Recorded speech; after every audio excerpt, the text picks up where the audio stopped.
Қызылорда облысы Шиелі ауданында мынау қазіргі таңда мына райсовет мекемесімен сөйлесіп отырмын. Мынау райсовет мекемесі, мынау жұмыспен қамту бөлім басшысы және орындаушысы мына Баймағамбетов жаңа Дәулет деген жаңа басшымен.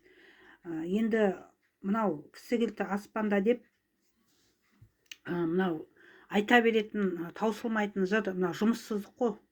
Мынау жұмыс тауып беріңдер, осындай инфляцияға байланысты, мынау құнсыздыққа байланысты жұмыс тауып беріңдер деп мен жаңа өтініш айтқан болатынмын. Алайда мынау ол жаңағы қалай болады екен, заңға сыя ма екен деген сияқты, басшыларға біздің әміріміз жүрмейді деген сияқты сөздер айтып отыр.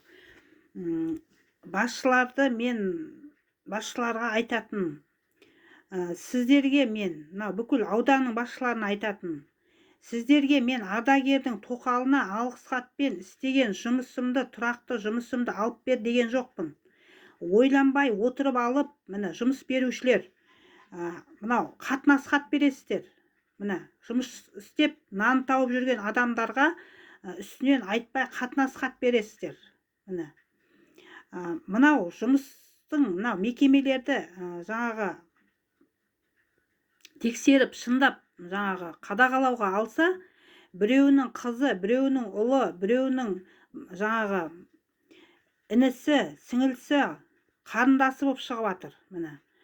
Енді мен айтайын дегенім, мынау Алдабергенов Алмат, әлеуметтік салаға қарайтын акиматта куратор болып отырсың ғой, 5-ші күні 4-тен 6-ға дейін қабылдау болады, келіңіз деп отыр, секретарсың. Мен мынау қосымша жұмыс маған тауып беруің керек. Өйткені себебі мен 2-ші топта инвалидпін. Мына 2 бала асырап, студент оқытып отырмын. Мен алдарыңнан өткем бар.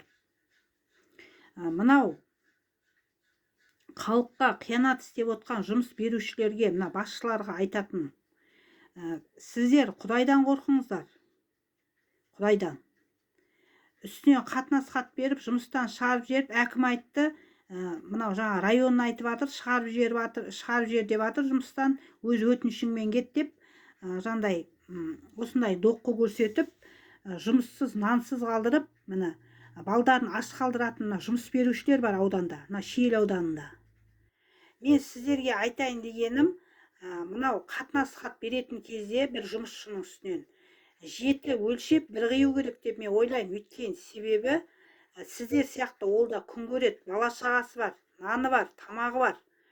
Мен жұмыс берушімін деп сотқа беріп, мен жұмыс берушімін деп жаңа қатынас хат беріп, үстерінен әрқайсының зарлатып, міне бала шағасын зарлатып, өздерін зарлатып, әрқайсында баспасында кредиті бар, мысалы. Жағдайы қиын, мына қымбатшылық болып жатыр. Сіздер сияқты миллиондап айлық алып, отпуск алып, жаңа Алматы Астана қыдырып, курортқа барып, санаторийге барып жүрген жоқ. Мына жұмыс берушілерге айтатыным. Депутаттарға да айтатыным сол. Мынау қосымша жұмыс тауып беру жөнінде мен 5-ші күні барам Алматыға. Егерден реті келмей, ешқандай мына Шиеліден шешілмей атса, мынау Қазақстан Республикасының ел президенті Қасым-Жомарт Тоқаевқа хат жолдайтын боламын, өтініш арқылы. Өйткені себебі мынау қымбатшылыққа байланысты дәрімді, тамағымды ала алмай отырмын. 2 бала асырап отқан 2-ші топта инвалид адаммын мен. Студент оқытып жатырмын. Осы мәселелерді ескеріп, мынау қосымша жұмыс тауып беруді мен сұраймын. Мынау Жандарбеков айтпай, көмек беріңіз. Әкім бол, халқыңа жақын бол дейді. Өтініш жазып, өтінішті айтып кеттім. Алмат 5-ші күні қабылдау болады екен, 4-тен 6-ға дейін. Осы мәселені қолға алып, жанашыр ретінде қандай жолдары бар, іздестіріп, шешіп беруді сұраймын.